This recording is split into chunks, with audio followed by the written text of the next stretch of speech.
A Clínica de São Gonçalo apostou na diversificação de serviço, disponibilizando já há algum tempo o serviço de transplante capilar.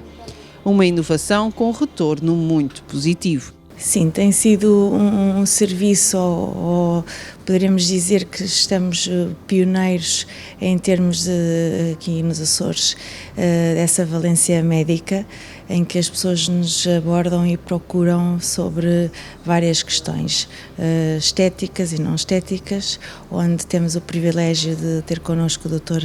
Pedro Cruz, que é uma pessoa realmente bastante disponível e contacta os pacientes pelas suas redes sociais, pelos seus mais diversos meios, e que procura esclarecer todos os pacientes em relação às suas dúvidas. Neste espaço, a aposta tem sido olhar cada vez mais para os pacientes como um todo, valorizando assim a autoestima.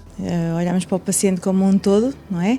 O sorriso, pronto, sou suspeita, será uma das partes mais importantes para uma autoestima, para uma entrevista de trabalho, para poder socializar ou para a própria comunicação da pessoa, e depois, porque não, o olhar com as sobrancelhas e depois pelo cabelo. Esteticamente ou pela parte médica será sempre uma abordagem a considerar, e um todo que a pessoa pode melhorar a sua qualidade de vida.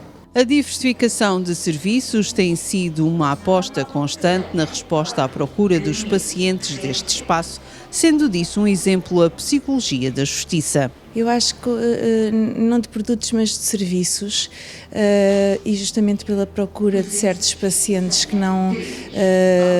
precisávamos de respostas, que precisavam de ajuda, porque, como disse há pouco, nós não olhamos para o paciente só pelo sorriso ou só pela cavidade oral.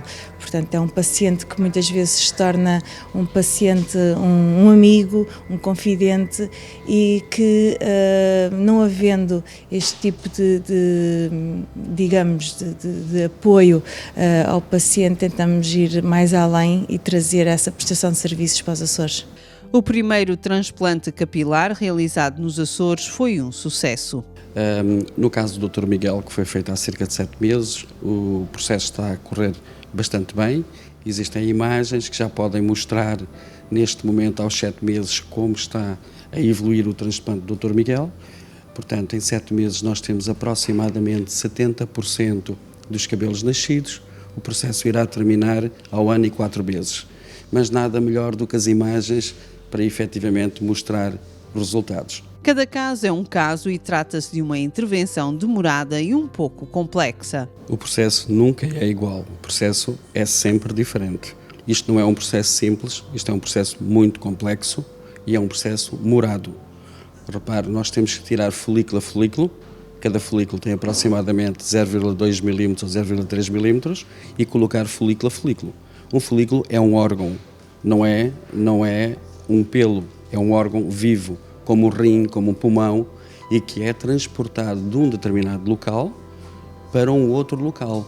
Portanto, quando transportamos órgãos e transplantamos órgãos, há sempre alguma complexidade. Portanto, é um processo complexo e que demora tempo a fazer. Para se ter bons resultados, é um processo complexo. Aqui não está em causa apenas uma questão de estética, mas sobretudo uma questão de saúde. Sem dúvida que é uma questão também de saúde, não é só uma questão estética. O cabelo existe por alguma razão. Por alguma razão, quando nós tínhamos todos 14 anos, tínhamos habitualmente, ou normalmente, uma grande cabeleira. O cabelo serve para proteger o couro cabeludo das radiações solares.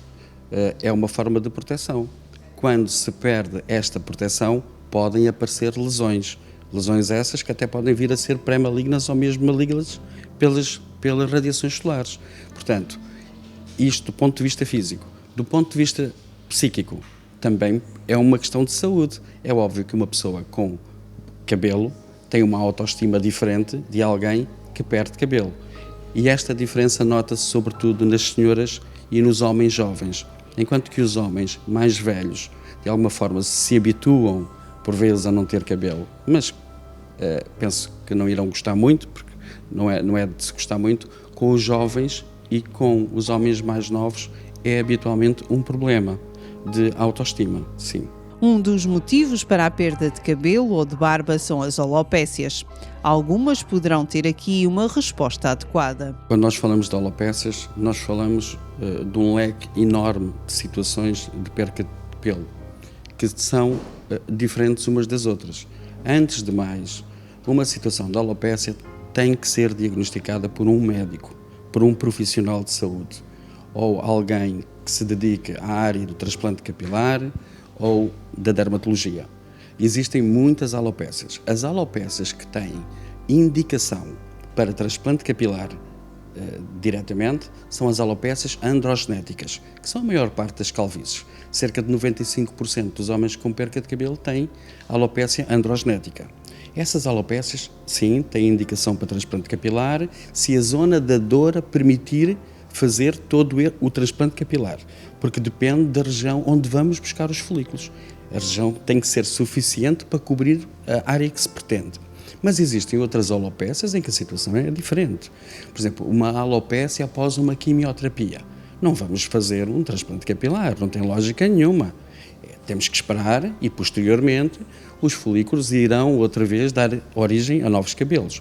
Contudo, existem outras alopécias, mais do âmbito autoimune, como a alopécia areata, a alopécia cicatricial, a alopécia frontal fibrosante, que são doenças, sobretudo, autoimunes, que, enquanto estão ativas, não devemos fazer um transplante capilar, não devemos fazer uma restauração capilar cirúrgica, porque provavelmente o cabelo vai cair. Essas alopécias, só após estabilizarem, que são processos que às vezes duram 2, 3 anos, é que podemos considerar a hipótese de fazer um transplante capilar. Havendo sempre o risco de, se voltarem a estar ativas, porque são doenças autoimunes, o paciente perder o cabelo. Portanto, isto é um assunto que deve ser sempre tratado com médicos. É um assunto médico. Por isso se chama transplante capilar.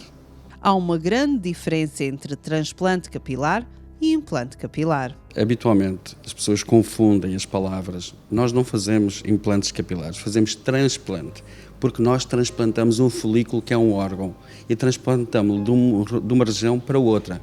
Habitualmente transplantamos da parte de trás da cabeça para colocar noutros locais da cabeça, ou colocar na barba, ou colocar nas sobrancelhas, depende daquilo que se vai fazer. O implante já existiu, agora já não se faz, implante de biofibras, porque não deram resultado, era um processo que não dava resultado, em que se colocavam fibras artificiais e que, por sua vez, caíam com grande frequência e levavam, por vezes, a infecções. Por outro lado, também, por vezes, há a confusão que tem a ver com as próteses capilares. As próteses capilares são uma coisa completamente diferente e que podem estar, de alguma forma, indicadas em algumas situações. Por exemplo, em pessoas pós-quimioterapia, uma prótese capilar pode ser uma boa solução para a autoestima, para ajudar essa pessoa. Mas, no geral, as próteses capilares podem ter vantagens e desvantagens, porque quando se coloca uma prótese capilar numa pessoa, é necessário rapar completamente a cabeça. Mas os pelos, se houver lá pelos, continuam a crescer e vão puxando a prótese para cima. E o cabelo acaba por não respirar o suficiente. E isto pode levantar outro tipo de problemas, não só alérgicos, como infecciosos.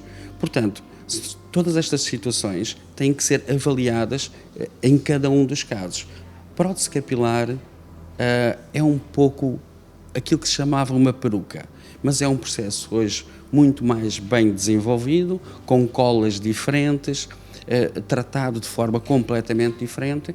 Existem situações que podem ter indicação, mas é uma área completamente diferente do transplante capilar. A prótese é algo que se coloca e que se retira. O transplante não. Uma vez feito, é para a vida inteira. Uma solução duradoura feita por profissionais de saúde que poderá ser a resposta para muitas pessoas pelas mais variadas razões.